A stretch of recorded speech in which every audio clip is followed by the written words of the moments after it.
এই যে এখানে কুড়া দেওয়া হয়েছে এবং ওইখানে এই হাঁসের জন্য খাবার রেডি করা হইতেছে। আর এখানে যে আমাদের মুরগি আছে এইটাকে বের করে দাও। এই যে এখানে হচ্ছে হাঁসের খাবার রেডি করা হইতেছে। এই যে একটা বাচ্চা আছে এখানে। আর ওই দিক থেকে আমাদের হাঁস আসতেছে। এই যে আম্মু হাঁসকে ডেকে নিয়ে আসতেছে। এই যে হাঁসের জন্য খাবারগুলো, এই যে আম্মু হচ্ছে হাঁস নিয়ে আসতেছে। এই যে আম্মু ডাকতেছে, হাঁস চলে এসেছে, ডাক শুনতেছে। আমাদের হাঁস চলে আসে, কি সুন্দর।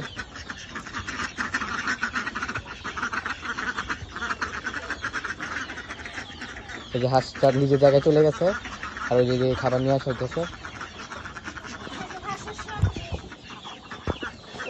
এই যে এখানে আরো বিভিন্ন ফলের খোসা দেওয়া হইতেছে, মানে সবজি হিসাবে কাজ দিবে।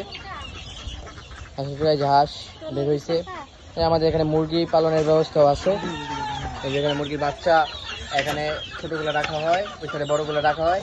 আর এখানে ওই যে যেগুলো নতুন ফুটে সেগুলো রাখানো হয়। এই যে ভাত এড করা হইতেছে, আস্তে যাও।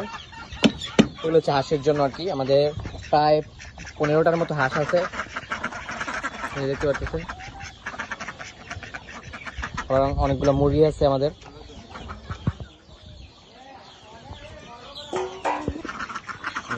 হাঁসের খাবার দেওয়া হইতেছে।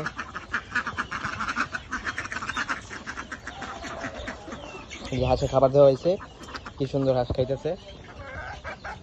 আর ওইদিকে আমাদের আরো মুরগি আছে, আমরা এখন মুরগিগুলোকে ছাড়বো। চলো আমরা মুরগিগুলো ছাড়ো নাকি। এখানে কয়টার মতো বাচ্চা আছে? প্রায় 20টা। এখানে প্রায় একটা মুরগিতে প্রায় 20টা বাচ্চা আছে এবং সেগুলো যাক আলহামদুলিল্লাহ 20টা ডিম দেওয়া হয়েছে, 20টাই ফুটছে এবং 20টাই আছে। যে এখন এগুলোকে ছেড়ে দেওয়া হয়েছে, অনেকক্ষণ আটকা হয়েছিল। এই যে যখন ডাক দিলে চলে আসে, কি সুন্দর। এই যে তারা হচ্ছে প্রাকৃতিকভাবে খাবার গ্রহণ করবে, এই হচ্ছে। আর এই হচ্ছে আমাদের খামার। এখানে হচ্ছে মুরগি রাখা হয়, এই সাইডে হাঁস রাখা হয়, এখানেও মুরগি রাখা হয়। এখানে হাঁসের থাকার জায়গা দিনের জন্য। এই হচ্ছে আমাদের খামার।